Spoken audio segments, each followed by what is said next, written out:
to fight protein deficiency every day by making protein ka routine. It's a scientifically formulated high-protein nutritional beverage for adults that contains a triple protein blend of whey, soy, and casein, which is known to support muscle maintenance and growth. I would again urge you to please use this range. We've also launched Horlicks Mother's Plus, which has been scientifically designed keeping in mind the nutritional requirements of pregnant and lactating women. It contains 25 vital nutrients that are important to provide optimal nutrition for the mother's health and baby's growth. Another one from Horlicks is the Women's Plus. Research shows that 1 in 2 women over the age of 30 have a risk of low bone density and hence require bone-building nutrients. The Women's Plus with its advanced calcium formula has 3 nutrients: calcium, vitamin D, and K2, proven to support bone health.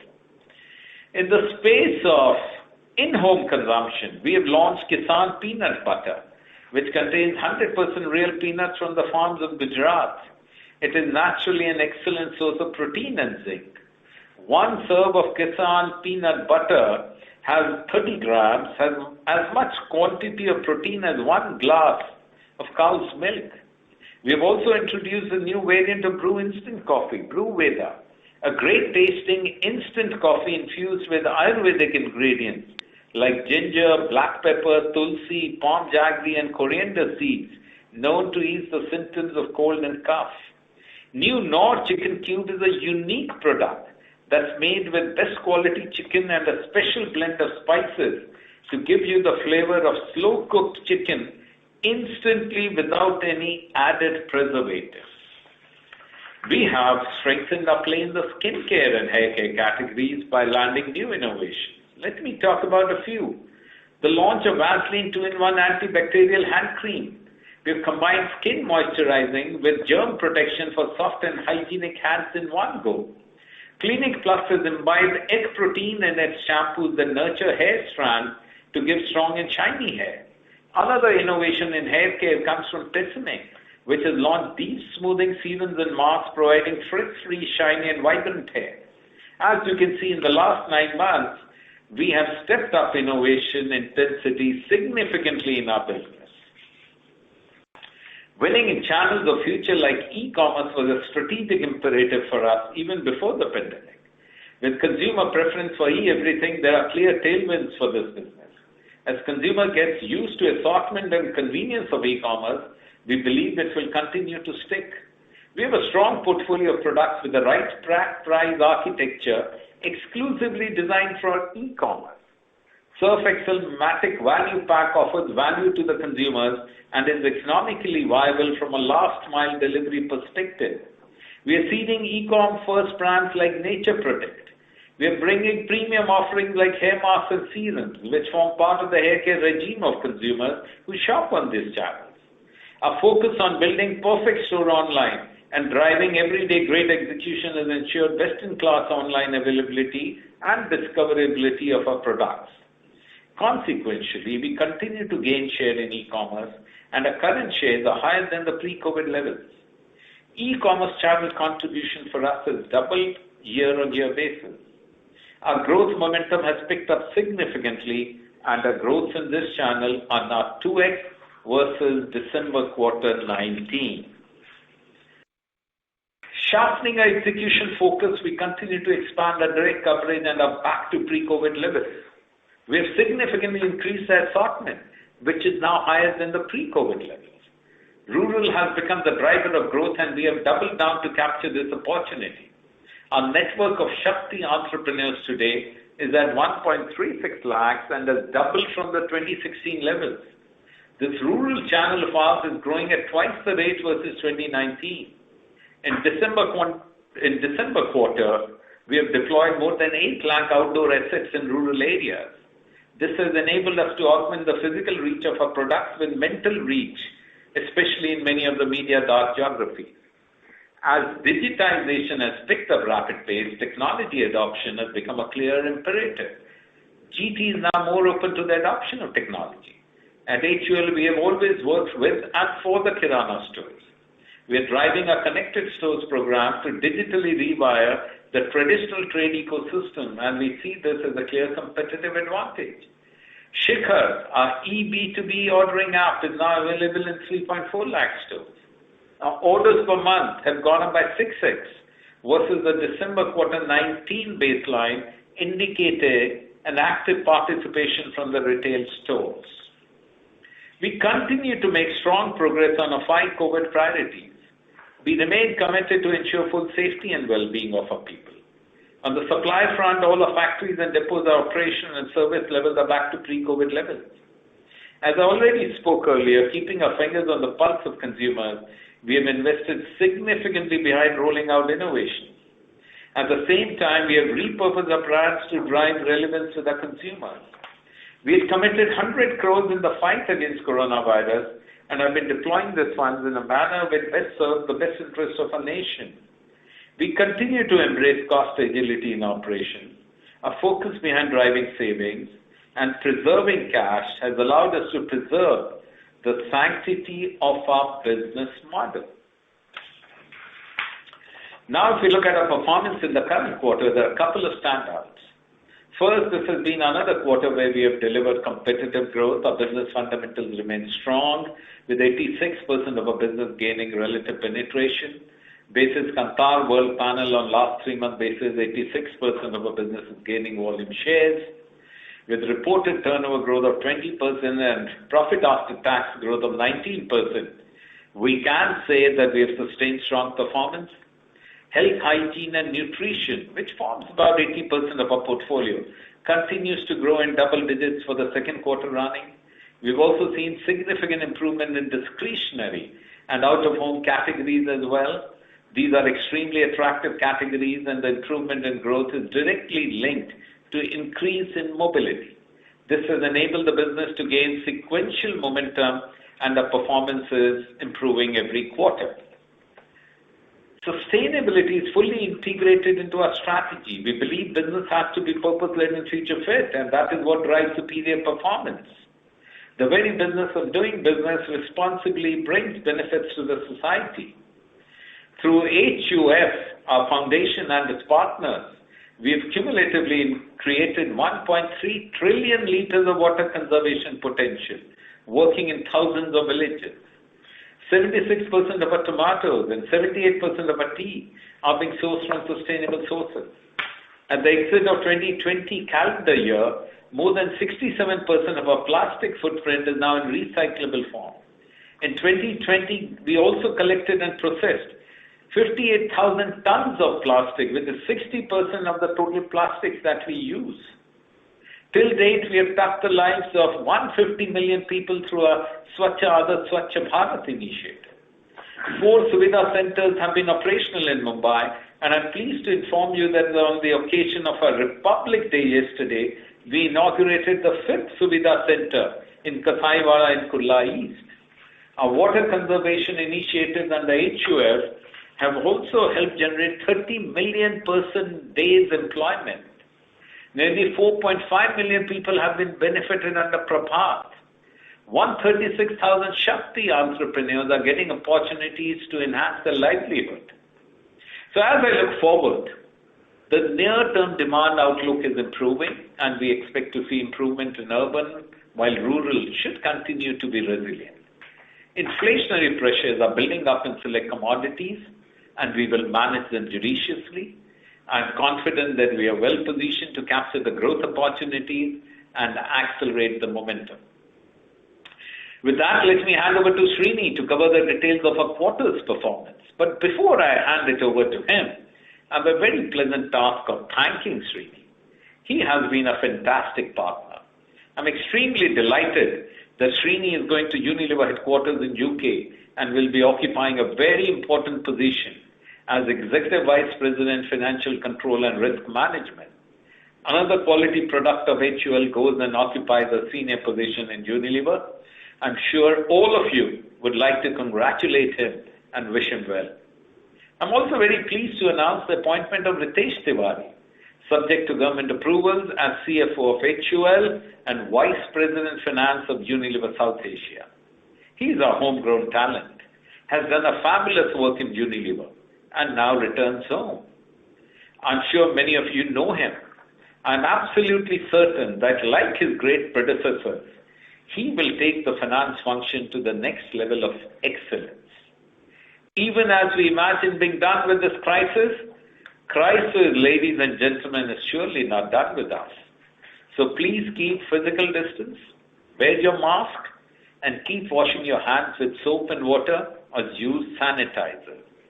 As the great brand Lifebuoy purposefully said in its public service message at the beginning of the pandemic, use any soap. With that, over to you, Srini. Thank you, Sanjeev. Good evening, everyone. So let me start by giving a bit of a flavor of some of the financials and category dynamics. As Sanjeev said, during the quarter, our growth was competitive and profitable. In the quarter, we saw economic activity picking up and FMCG growth reviving. And more than 86% of our business has been gaining relative penetration and volume shares. Our reported turnover growth stood at 20%, including the nutrition business and acquisition of VWash. On a like-for-like basis, if we remove the mergers and acquisitions, our domestic consumer business grew by about 7% with UVG of about 4%. More importantly, we have seen a strong sequential pickup and we expect this to continue. 7 of our categories, namely household care, skin cleansing, hair, oral, tea, nutrition, and packaged foods have grown in double digits, and this augurs very well. Circa 80% of our business, which is in the spaces of health, hygiene, and nutrition, has grown at 10% again for one more quarter. We will talk a little more about growth when we get into the category slides, but let me spend a little bit of time talking through the bottom line. The net profit after tax for us grew by 19% at 1,921 crores. The overall EBITDA margins were closer to the range of about 24.5% and remain quite healthy. You would appreciate that a year-on-year comparison on margins gets distorted on account of many factors, but more importantly, the nutrition merger. So what we are also doing is to give you a bit of a flavor on a sequential movement that's really comparing the September quarter margins with December quarter and giving you a flavor of that. On such a lens, if you see, sequential margins for us have been lower by about 100 basis points. Now, if I look at some of the key drivers, clearly from a cost of goods sold, notwithstanding that there has been inflation, we've had many positives. The first one really has been a significant improvement to our mix, whether it's category, division, or premium. For example, many of our premium segments in categories such as skin, cleansing, tea, and hair are now growing and growing very well. We have also taken up prices, and that has partly negated the higher commodity cost in tea. So on a sequential basis, we have seen a cost improvement of about 90 basis points. Employee expenses are also lower by about 20, and this is a line that we continue to manage well while continuing to leverage the synergies from the nutrition business. And if you see, the third element is from an other operating income. On a sequential basis, we have seen about a 10 basis points improvement. So if I really add these up, about 120 basis points of sequential improvement you would see in these three lines. I think the two places where we are significantly stepping up our investments is really in terms of our BMI, we spend behind our brands, and spend behind our other expenses, which is really going to do all elements including our capabilities. Let me first take our BMI. On a sequential basis, our BMI is higher by about 180 basis points. Importantly, we have actually increased our absolute spends by about 250 crores. This is important for us as demand is reviving. We are continuing to invest for growth and we are going to support our innovations. You heard from Sanjeev. He spent a bit of time explaining to you, giving you examples, and we'll also touch a little more in the category section. Our spends are competitive and our share of voice is higher than the previous quarter. For sure, there is also a bit of the media rates normalizing, where we did enjoy some discounts early on, but that started to normalize. But all in all, we are investing for growth. We are investing to really capture the opportunity. You'll also see that on other expenses on a sequential basis, you would have seen an increase of about 40 basis points. Actually, the other expenses, as you are all well aware, is a wide spectrum of costs. There is supply chain costs, which are non-material. There are general overheads. There are sales overheads. In June quarter and September quarter, we were a bit circumspect given the lockdowns and the disruptions, and we held these expenses very, very tight. But now, as we are seeing demand revive, we are investing ahead of the curve to capture growth opportunities. We are investing into our go-to-market, into our e-route to market, into the channels of the future, and our capabilities. These investments will help us bring the long-term and deliver the long-term competitive advantages. Now, if you look at a quick construct of the divisional growth, BPC has come back strongly. It was flat in September quarter. We are now growing at about 9%. Foods and refreshments is continuing to sustain the momentum of 19% at similar levels of September quarter. More important is really the nutrition business, with supply issues being resolved, is now growing in double digits. Home care, as Sanjeev also explained, has been an issue of category consumption. Again, when you strip it out, household care does well, but laundry specifically has been impacted because of category consumption. But as mobility is improving and people are coming back to offices, schools are reopening, we have started to see a sequential pickup. So clearly we are now seeing every month sequentially the growth trajectory is looking better and the growth trajectory is looking up. Having said that, in aggregate, our growths have continued to be competitive. A bit of a flavor in home care. Sanjeev did talk about our launch of Nature Protect, which goes across categories, and Vim Magic, which is really addressing a new need as well as premiumizing. All in all, it helped sustain a double-digit quarter, one more quarter of double-digit growth in household care. I have spoken to you about the sequential improvement and the category performance of fabric. But more important, within this, when you look at some of the premium formats such as liquids, they continue to do well, whether it was in September quarter, they're continuing to do very well as we look at the December quarter. And we are actually getting into the new formats such as the Smart Spray and the Active Hygiene. Purifiers, it's been a stable performance, again enabled and led by e-commerce, with our portfolio now really being reshaped to play and win in this channel. When I come to beauty and personal care, it's been a broad-based growth across all categories. Our skin cleansing continues to be stellar, with high double-digit growth led by Lifebuoy. What will be very pleasing is that in the premium parts of our portfolio, whether it's Dove or Pears, have now started to revive, and we have seen them grow in double digits. Lux, which has been more in the beauty space, has picked up growth even in the previous quarter and is likely to continue. We did talk about significant inflationary pressures in skin cleansing. You track the commodities well, and you are well aware of the replacement, the cost increases.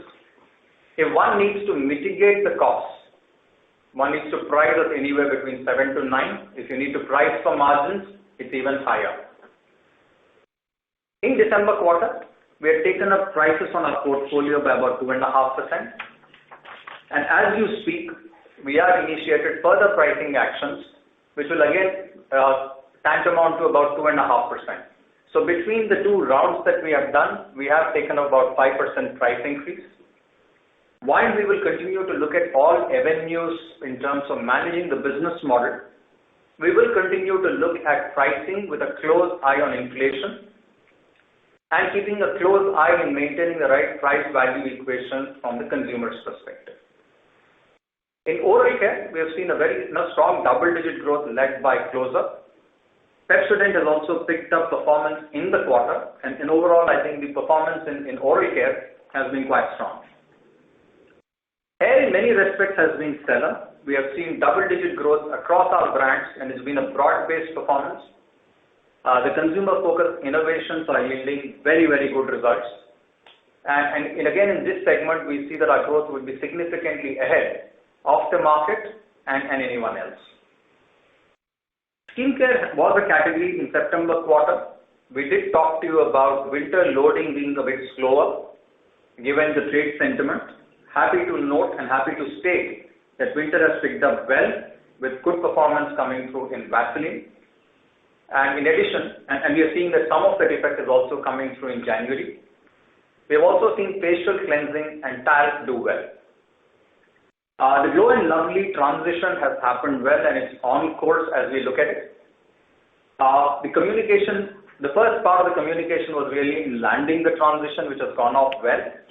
And we are now focusing our communication to really drive towards demand. And with the country opening up, I think again the communication will be apt. And we are confident that it's also actually going to start giving us better growth trajectory in that part of the portfolio. Color cosmetics, again, has been an important piece of our business.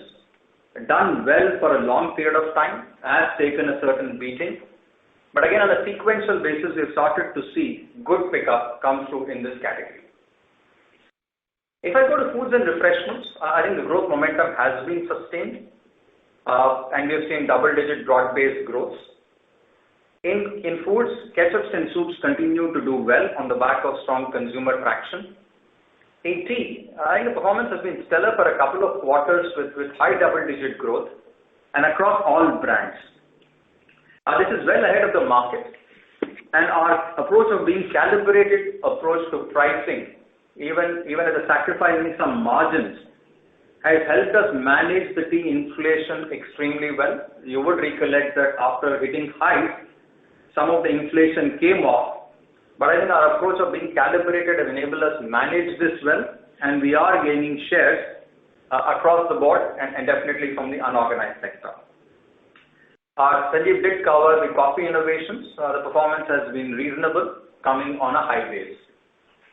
I think the good news is really about nutrition. When we had spoken to you last, we said that look, with the supply issues getting resolved, we should start seeing this business come back to growth. And indeed it has happened. Both Horlicks and Boost have actually grown in double digits. Sanjeev spoke to you extensively about the Plus range which has just gone in. What I also want to tell you is earlier in the year we had introduced the pouch packs to make the products more affordable and drive penetration. This has landed extremely well. We have now started to see volume growth in the 500 grams plus segment after many years. And we have actually gained penetration. Boost was relaunched in North and West, and we saw some good sell-ins and some share gains. So in totality, nutrition has started to pick up the trajectory. Of course, we will have bigger opportunities in 21 as the innovations come through, and our go-to-market, we will complete the job, which is likely to take about 6 months from where we sit. That is when we will start to see the next level of benefits coming through on distribution. Ice creams, food solutions and vending is a smaller part of our business in the quarter. Did take some beating early on, but sequentially, again that's something, and I'll show you in a separate chart, is continuing to pick up. I think this is a good summary, and perhaps we're also reaching stages where maybe it will be worthwhile to see whether this will be relevant for future. But for now, health, hygiene and nutrition, as I said, has been growing at 10. Discretionary, which was negative 25, has now come back to -1, and out of home is improving all the time. And when you look at health, hygiene and nutrition, it's important to also highlight that this has got the full home care portfolio. So notwithstanding the category consumption being lower, I think there's a mega opportunity here. It's also important sometimes, and often a question has been asked of us saying that look, post demonetization and post GST, we had come back very strong, and is it any different this time? I think it's important for all of you to understand that in the segments which have not been impacted by lockdowns, our performance has been significantly better and has been picking up sequentially extremely well. I think the parts which actually hit us hard has really been the portfolio, part really being in discretionary and part really being in out of home. But I think it's important to give you a bit of a flavor. Lakme is a business which sits in discretionary, has actually grown for more than 5 years at mid-teens and is highly profitable. If you look at skincare, again, it's been a business which has grown for us for many years in high single-digit growth with very strong margins. If you look at laundry actually grew for close to double digits for many, many years and has significantly led value creation in all aspects of P&L. And even an ice cream business grew in mid-teens with strong cash generation for many years. So if you really look at all of these categories, these are fundamentally very attractive categories with massive growth potential. We are confident that with the sequential improvement, we'll keep getting better as the country is opening up and mobility is increasing. We do recognize that the timing of full recovery is difficult to predict, but the pace of the recovery has definitely been quite encouraging. Now I think to talk a little bit about the profitable volume growth. I think the strategy that profitable volume growth is the center of what we do, absolutely intact. As demand is picking up, we are clear that we will invest for growth, be it in innovations, be it in market development, be it in e-commerce, go-to-market, and we will make sure that all our spends are competitive across lines. Yes, we do have a robust program for generating fuel for growth. The mix is coming back and that augurs well. We get a lot more sophisticated with net revenue management and we are being judicious with pricing. We will not shy away from pricing while maintaining the right value equation. Having said that, the inflationary pressures that we see in tea and the inflationary pressures that we see in cleansing are not small and are material, and we will continue to manage them more dynamically. But if I have to put out our real focus, our focus for a couple of quarters would really be on driving growth while protecting our business model. But if we have to put a premium, we actually putting a premium on growth. And why do we say that? If we get the profitable volume growth going for us, we have a demonstrated track record of driving margin expansion. We've done that for more than 8 or 9 years. And we are very confident that we will be able to come back to our mantra or our model of growth ahead of market and a modest margin expansion going forward. But for now, I think clearly for the next quarter or two, the focus would really be in driving profitable volume growth. The other different cuts to really look at that would be a segmental performance. You would see that they change slightly, but the picture broadly remains the same. And from a margin perspective, while the segmental margins continue to be very healthy in home care and beauty and personal care, we did see an impact of tea playing out on FNR, notwithstanding significant progress in the synergies from nutrition. It's also that we've been investing for growth across the portfolio. Therefore, if I now come to our December quarter summary of results, from a sales perspective, the reported growth are up 20%. EBITDA is up about 17%, and there are aspects of other income coming lower because of cash being paid out because of dividend and Horlicks brand acquisition. And second is that we've also had lower yields given the interest rate regime in the country.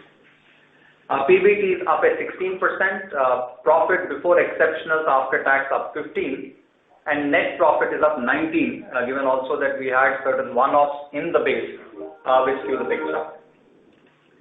Sorry, just 1 second. Yeah.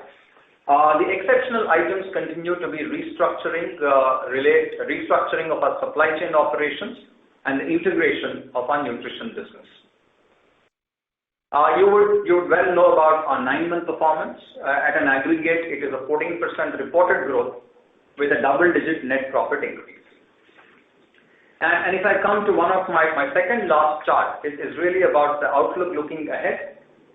As we have clearly articulated a couple of times during the course of this evening, the demand outlook is definitely looking up.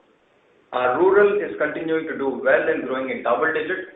Urban has come back into positive trajectory.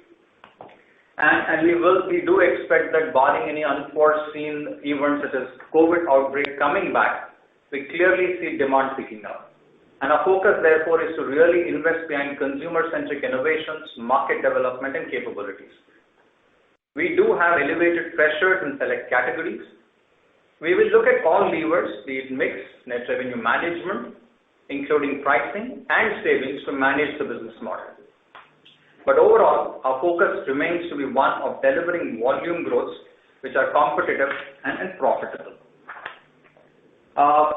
And on the last piece, Sanjeev did share the news, and I'm sure you would have seen that having served this wonderful business for large parts of my career, and more importantly, in the last a little over last 3 years as a CFO, now I'm actually moving to the mothership, if I can call that, to Unilever.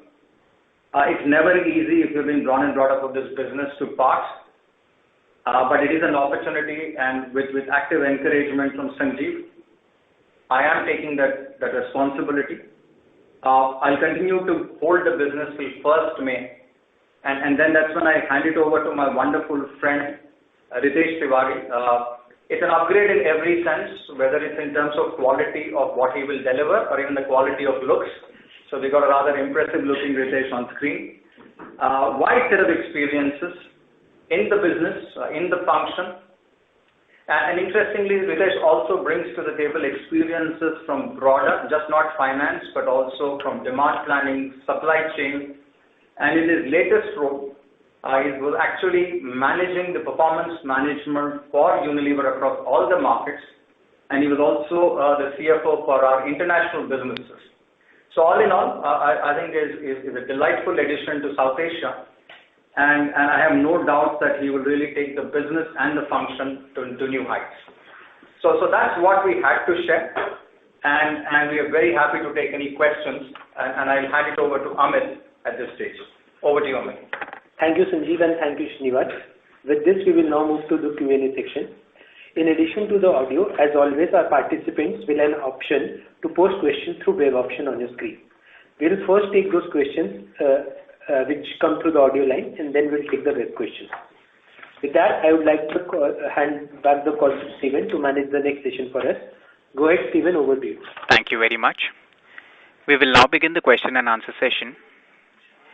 Anyone who wishes to ask a question may press star and 1 on their touchtone telephone. If you wish to remove yourself from the question queue, you may press star and 2. Participants are requested to use handsets while asking a question. Ladies and gentlemen, we will wait for a moment while the question queue assembles.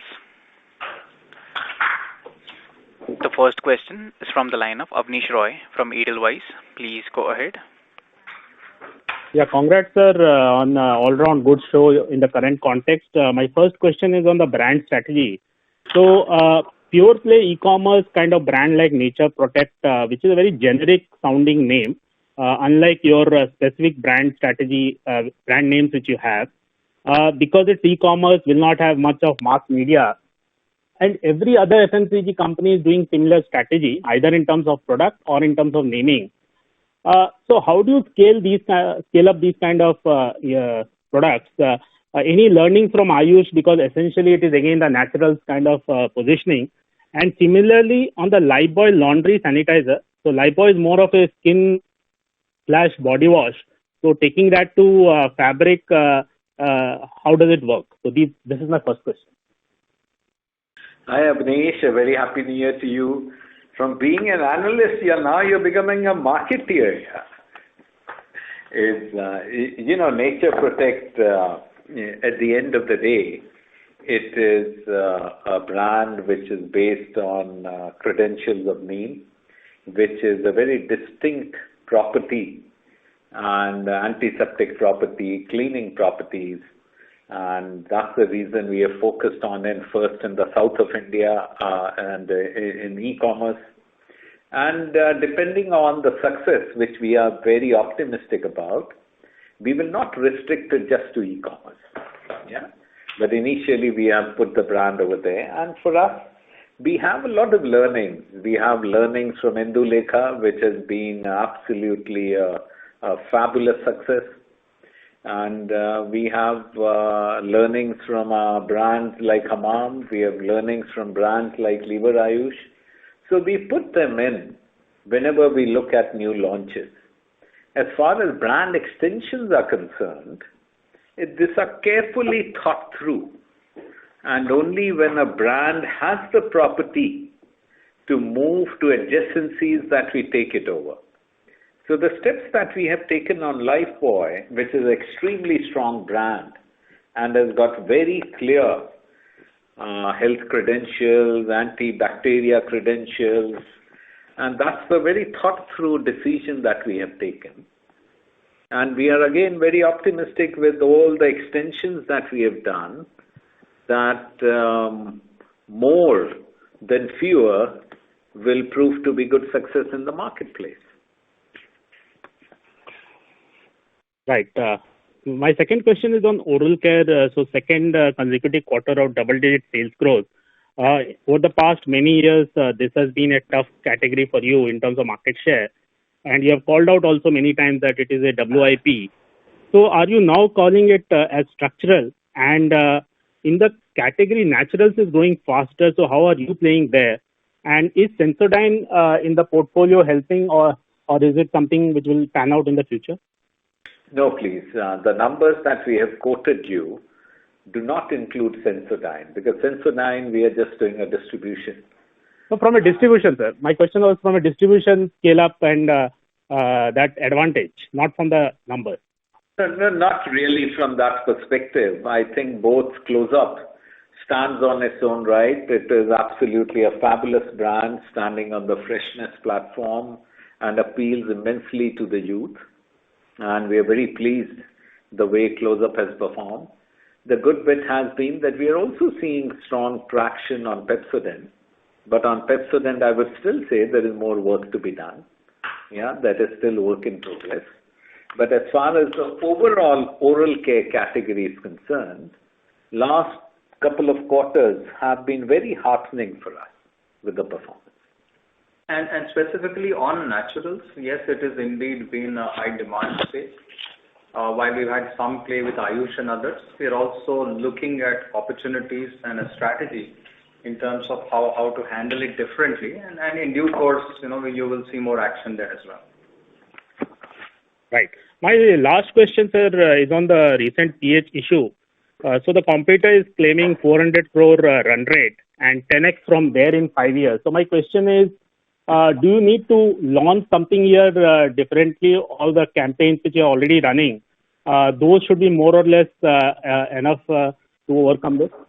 Abneesh, I'll only tell you one thing. See, I don't want to comment on what others say. But as far as we are concerned, we know how to protect our turf, and we will protect our turf. This, let me be absolutely clear about it. Sure. Okay, sir. That's all from me. Thanks a lot, sir. All the best. Thank you. The next question is from the line of Warren Ackerman from Barclays, London. Please go ahead. Hi, everybody. It's Warren Ackerman here at Barclays. Hope everybody is safe and well. Can I ask two questions to you, please? The first one is on your nutrition division. You mentioned nutrition opportunities in 2021 on innovation. You mentioned finishing the job on go-to-market and distribution and nutrition synergies. I'd be very interested if you could touch on each of those three buckets. What do you actually think you can do on top line, on margin, and on distribution of Horlicks as you bed in the acquisition and it moves into the organic growth? If you can frame that opportunity for us into the medium term, that would be really, really helpful. And then the second one is just around the kind of domestic organic growth. Nice to see the acceleration in the quarter, and it's nice to hear you're being so upbeat about the outlook. But I guess when I look at it, you've got the home care division -2, but you've got food and refreshment +19, and you've got the improvement coming through on discretionary and out of home. But clearly, as we go into 2021, some of those categories are going to sort of move in different directions. I guess home care is going to increase and food and refreshment might normalize. Can you kind of maybe look at in your crystal ball how we should think about the moving parts by category and channel as we look forward 12 months? Thank you very much. Yeah, so thanks, Warren. Two interesting questions, and I'll give my bit first, and Sanjeev can add on. I think let me take you back to the nutrition business case. When we actually looked at the acquisition, clearly coming through from a perspective of a very strong brands, a clear consumer need where you can actually transfer through the various life stages of life cycle of people, right from child to an adult. Our overall category penetration being around 24-25%, which also means it's a massive market development opportunity. If you think about distribution, clearly with Hindustan Unilever's reach, we said that we will have advantages of about 2.5 to 3 times the distribution reach. Yeah. And therefore, we also said when we look at it, a portfolio, you can play the high sciences, you can play the base. If you look at the formats, you can play the large packs, you can play the small packs. So there were multiple levers to get growth. And therefore, if you said into the medium term, our objective was to grow this business in double digit. And we talked about synergy realizations in the bottom line to close to about 1,000 basis points. Yeah? So that really was the construct of where we were. Yeah. Important to highlight that this business actually has come into our fold only from April of this year because the whole regulatory process took more than 15 odd months. Not much we could have done earlier. But if you really see from a first 9 months perspective of a large integration of the kind that we have done, it's been one of the best integrations in the FMCG space and for Unilever by far. If you start to see, yes, we did have some supply challenges given some industrial relation issues in a quarter. We also had some very tough lockdown months in the country. The good news is all of that is behind us. The business is picking up traction. We have seen a double-digit growth. We're comparing with what GSK did in its base. Clearly, the momentum and the trajectory has now started to pick up. Yeah. I did talk to you about the 2 key brands being really Horlicks and Boost. Both the brands have actually grown in double digits.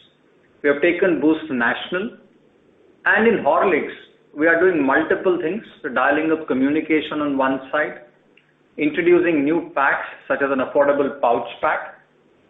At a certain time, we will look at really doing a sachet, a low price offering, which also enables us drive penetration. And Sanjeev spoke to you extensively about the high sciences range. So interventions coming through on portfolio, communication you've already started to see take a very different cue, I believe, which again works well. So if you start to see, we've started to put the wheels in motion on many aspects relating to portfolio. Yeah. The second aspect is going to be go-to-market. Today, we are taking the easy pickings and the early wins and doing multiple things. In some cases, we are combining distributors between nutrition and HUL. They're handling the combined business. And in some cases, we are actually synthesizing and going deeper into rural areas. The other place we've also started some work is really the chemist channel and the medical marketing program. So some of those benefits have started to come in life as life has started getting better post-lockdowns. The big advantage for us is if you really see it's a big algo-driven distribution model because we have the widest retail coverage in India by far. That actually means that we have to put out a larger assortment in stores and we need to replenish those stocks at a certain frequency. To really run that, you really need the full power of the analytical engine, which is able to not manage just at a distributor level, but at a store level. So we've always been clear saying that into the second half of the year, once we finish the SAP integration and then the CD systems integration, we'll start to see the big juice coming through from a distribution side.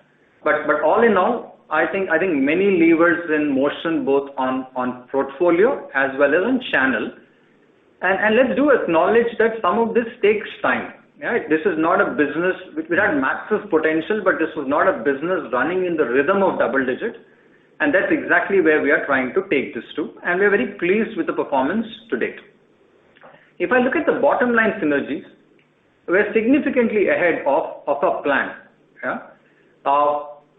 If I were to contrast, and I said 1,000 basis points over a medium term, if you really look at the first year, perhaps we have done better than first year. We have actually done better than the second year synergies. And somewhere we are between 2.5 to 3 years in terms of, getting the monies up front. So all the hypotheses that we said in terms of media, promotions, buying savings have started to come through. And we're also using some of that to actually invest behind product and product quality. So if I were to bring home the total answer, I think progressing well from a growth perspective, more to be done, significantly better from a margin and cash realization point of view. Yeah.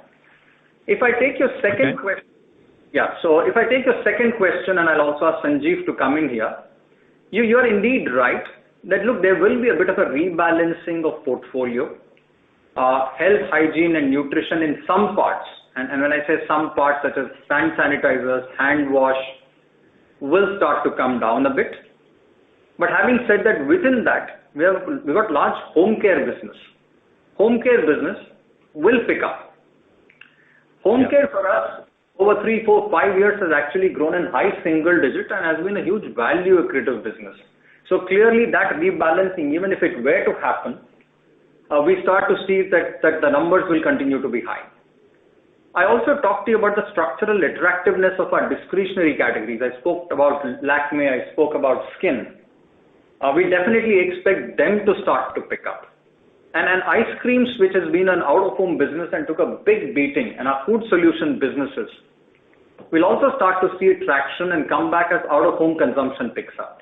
Even if the aggregates change, the important spaces, fundamentals of the business are extremely well positioned.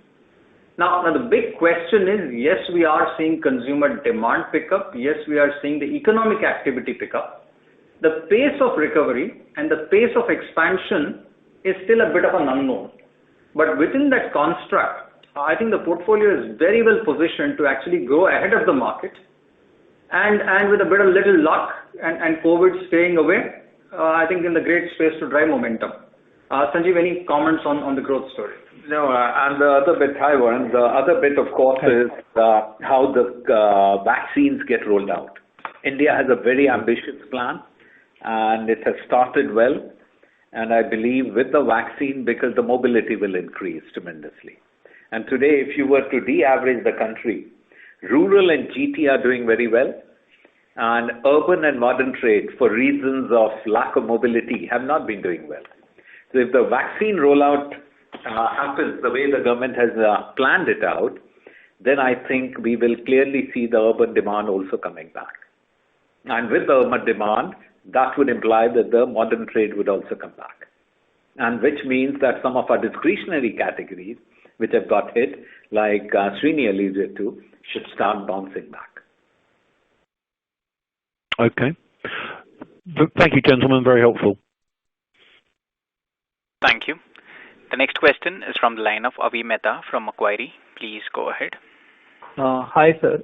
Thanks for the opportunity. I just wanted to revisit your comment on the food margins, food and refreshments margin. Despite there has been a sequential drop in tea prices and GST performance improving, could you explain why there has been a moderation in margins on the margin performance? Yeah, so a couple of elements. Definitely the impact of tea inflation, where we have taken a calibrated approach, has been one reason. Because if you see the height of consumption impact of tea, which was bought earlier, came together in December quarter. And I think we had to be calibrated with the pricing because there is a massive opportunity to unlock from the unorganized sector, and it's a calculated business decision we have taken, I think, which is serving us well. You get sometimes opportunities to really gain significant volume shares and hold on to the franchisee, and that's what we've done. The second element, which I also spoke to you, is that we've also been dialing up significant investments in our FNR category from a BMI lens, whether it's really investing behind nutrition, while the gross savings continue to be healthy. We've invested behind our packaged foods, we've invested behind our BMI in the category, and we're also starting to invest behind some of the capabilities for future. So the combination of that has really meant that from a segmental perspective, we have seen a bit of a dip in FNR. But as I think the important comment that we make is that, look, it's important to make that investment. And I think if we get the right volume trajectory growing, which we are, I think we'll be well positioned to really pull back margins. Important to understand that these are inflations which have never been experienced in these categories over a decade. And this is exceptional. Now, And we've got enough of history to say you don't go and price all of that. You lose consumers, you lose the franchise. Getting them back takes much longer and seriously expensive.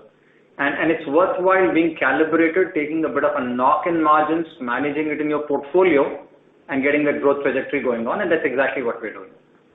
Sir, I appreciate that. What I was trying to, let me rephrase the question. Is it possible for us to kind of give us an impact of the investments that we would have in this?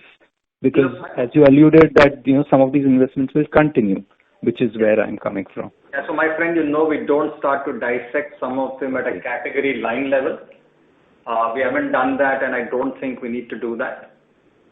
Rest assured, we know how to protect the business model. We will. And if it means a quarter or two of slightly subdued margins, don't worry about it. We know exactly how we are playing this game. Fair enough, sir. Sir, lastly, just a bookkeeping bit. When you highlight the 5% odd growth that we would have seen in the nutrition business on a 9-month basis, we are looking at the 9-month equivalent for the 4542 crores sales number that we had shared in the GSK presentation. Is that understanding correct, sir? So, Avi, on this one, what you need to do is we are talking only domestic business, and the GSK reported numbers also included the exports business. Hence, it will not be like-to-like comparison. And looking at 5% growth on base period reported numbers, and then arriving at what the reported numbers for HUL nutrition business should be. So our exports goes into our subsidiary, whereas what you see also here is on the standalone. If you can connect with Amit, he will be very... Sure, I'll take this offline. No issues. Thank you very much, sir. Thank you. Others there. All right. Thank you.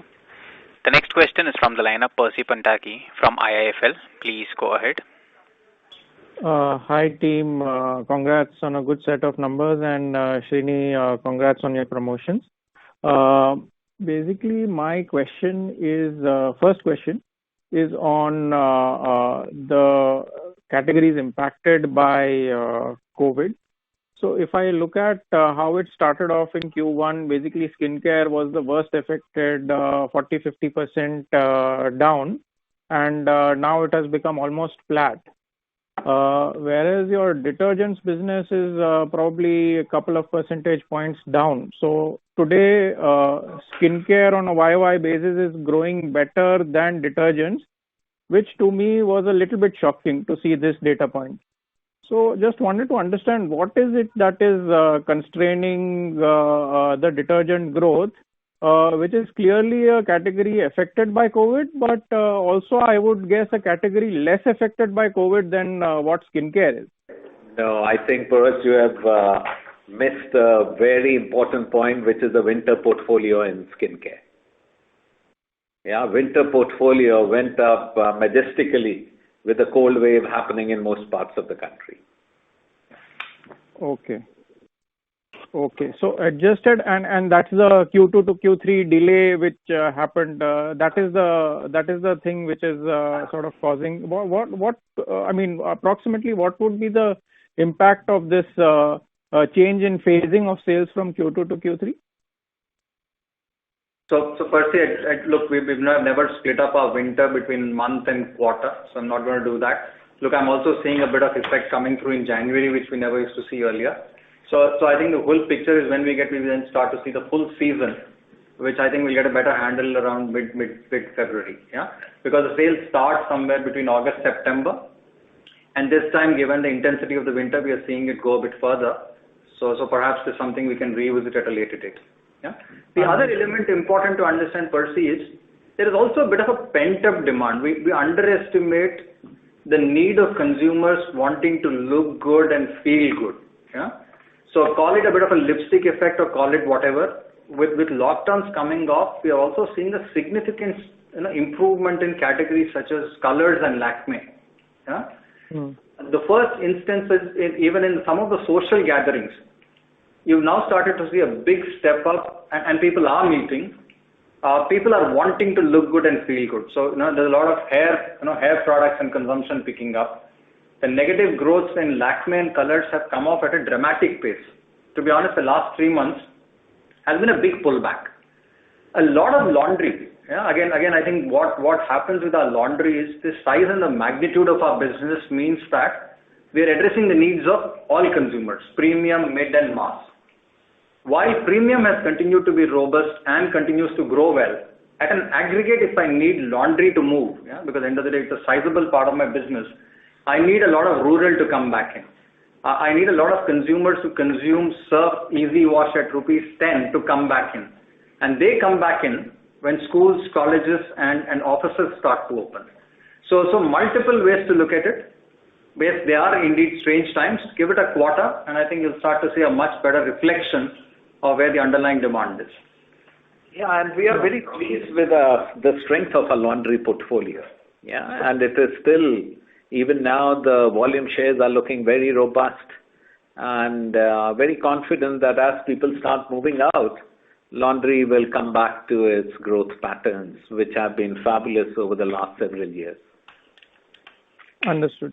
Second question is on margins, and maybe you will feel it's a rather unfair comment because this is an exceptional year, but you typically used to have this sort of guideline that we would grow margins modestly on a full year basis, which obviously in the beginning of the year only you said that this guideline will not apply for this year. But now that you've seen demand, except for a couple of products, to come back so strongly across all product categories, what is it that is now holding us back from taking price increases where necessary? And a corollary to this question is that since this year we have missed out on the margin expansion, next year, would you sort of look at a slightly higher than normal margin expansion to make up, and on a 2-year basis, the run rate would be more or less equalized, or that doesn't work that way? So it doesn't work that way, Percy. Percy, first is, look, yes, demand is looking good. Demand is picking up. But this is, look at 4 months ago, 6 months ago, the picture was quite difficult, and you know that very well. Sometimes I think we just miss how fast some of these changes can happen, but how important it is, one, to be calibrated in the way you manage this. And I think both are important. If you start to see the inflation which has come through in categories such as skin cleansing, and it's an evolving picture, or tea, these are the kinds of inflation which are talking about inflation excess of 50, 60%, 70%. We haven't had these kind of inflations for many, many years. You can price. In the short term, everything looks good. You'll get price growth, you'll maintain margins, and you'll structurally lose your consumers because of the affordability issues. And that's something clearly we don't want to do. And therefore, we are being calibrated, but we will price. Yeah? It's not a question of saying we will not price. And actually, better word is judicious rather than even being calibrated. Yeah? So we are continuing to look at opportunities, we are continuing to price, and we will do that. At the same time, we are also significantly investing for growth. And if you see our model starts to work, when the full portfolio starts to play, that means I have home care grow, I have BPC grow, and I have FNR grow. So without getting ahead of ourselves into 2 years and trying to make it up, the model has always been of a profitable volume growth. Now you would have seen that when the equation works well for us, in years we have had margin expansions which have been even upwards of 200 basis points. Yeah, significantly ahead of what we wanted to do, so much so that all of you started to ask us what did modest even mean for us. Yeah, but then there have been years and quarters where the equation doesn't hold. So suffice to say, we want to focus for the next couple of quarters in capturing growth, being sensible, and if it means a little bit of margin dilution from where we are on a sequential basis, it's not bad. At 24.5% EBITDA margins, very healthy. But when we start to see that growth trajectory, our ability to dial up margins, I mean, we've got plenty of levers. So leave it with us, and then we will come back to that modest. Whether the modest will cover 1 year or 2 years, let's start to talk about the next couple of quarters. Because for us now, I think it's getting that growth trajectory going with a sensible business shape. I think as a model works very well. But rest assured, profitable volume growth, center of where we are. Once we get this period the way we want to navigate it, we will come back to our plans of competitive growth and modest margin expansion.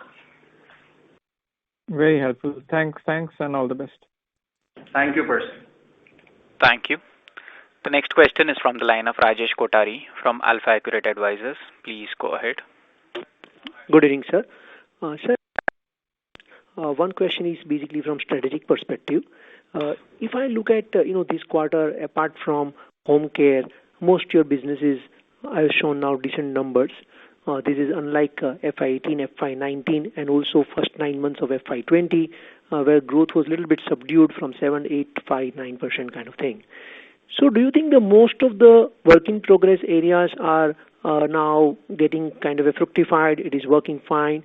So that's the first question. And second question is that from the organization perspective, from the leadership perspective, I'm talking about the division-wise, which are the areas, which are the sub-micro segments where you think the work is yet to be done and it requires probably a lot of efforts to further improve the growth over the next 3-5 years? So Rajesh, you've covered a very wide spectrum, and I think on the first part of your question, I think we spent a fair amount of time talking through growth, whether it is through the lens of divisions, whether it is through the lens of health, hygiene, nutrition, discretion, or out of home, whether it is through the lens of 7 of our divisions growing in double digits. We also spent enough time explaining some of the dynamics from a home care point of view. I think if you look at the aggregate, I think that starts to give you a good picture in terms of where we are. On the second part of your question, I thought it was a very wide one. You talked leadership, you also talked portfolio, and you also talked a horizon of 3 to 5 years. Tough to answer all of them in a results call. I think there are more opportunities, let me put it this way. There are a couple of spots where we have more work to do. As Sanjeev said, in oral care, where Close-Up has been doing well, Pepsodent is still a bit of work in progress. Naturals, there is a bit of work in progress for us. So that's one cell I think we have more work. If you look at deodorants and male toiletries, again a small part of our business, work to be done. But if you see, I think the bigger opportunity is in the whole space of how do we digitize, how do we reimagine HUL. And there's a comprehensive program, and I think if we do that well, it will augur very well and set us up for future. So to be honest, for us, it's less about some of the troubled cells, but it's really about reimagining the company to capture the growth opportunities, and I think that's where our focus is. I know you have some more strategic questions. I would suggest you connect with our investor relations team, and they will be able to give you better and more detailed perspectives. Sure, sir. If I can add just last, question is that in terms of the margin, just continuing from, the previous analysis left, in terms of the, while it is of course difficult to increase the price when the raw material inflation is very high, do you think the initial signs of reducing promotion, which has already started from January, which actually, results into the, higher margins? So Rajesh, there are multiple levers to play margins. There is mix, there is price, there is terms of trade, there is savings agenda, there is overheads. We will continue to do all of that, and we will continue to drive them. Yeah? So there is no one short answer to it, but suffice us to say, we look at all levers. Yeah. Great, sir. Yeah, conscious of time, I think we also want to take some questions from the web. Amit, is there a way I can just access it here to pick them up, please, and I can answer? Just 1 second.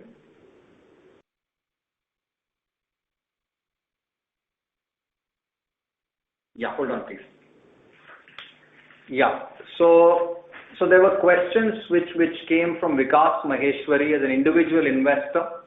Ideally, I don't answer questions of individual investors on this call.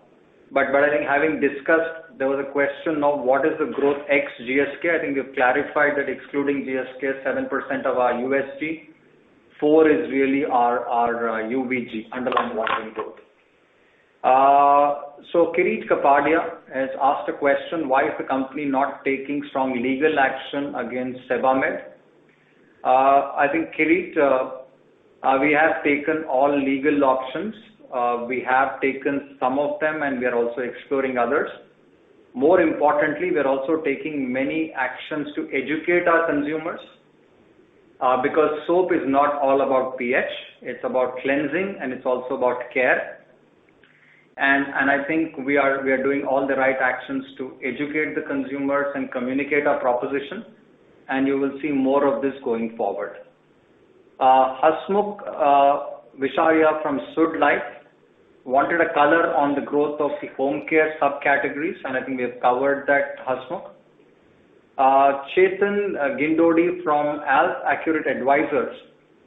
Recent pricing actions suggest that focus has shifted from margin improvement to sales growth and market share.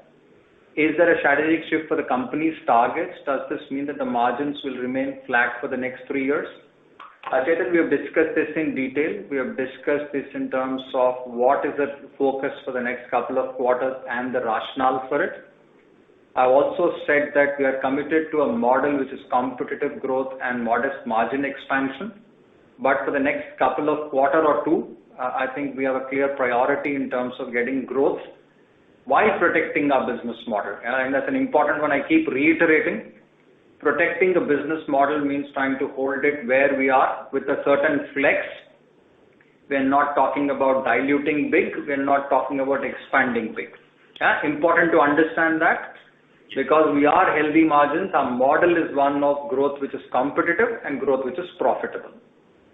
Rashmi Utmal from Novozymes has congratulated me. Thank you.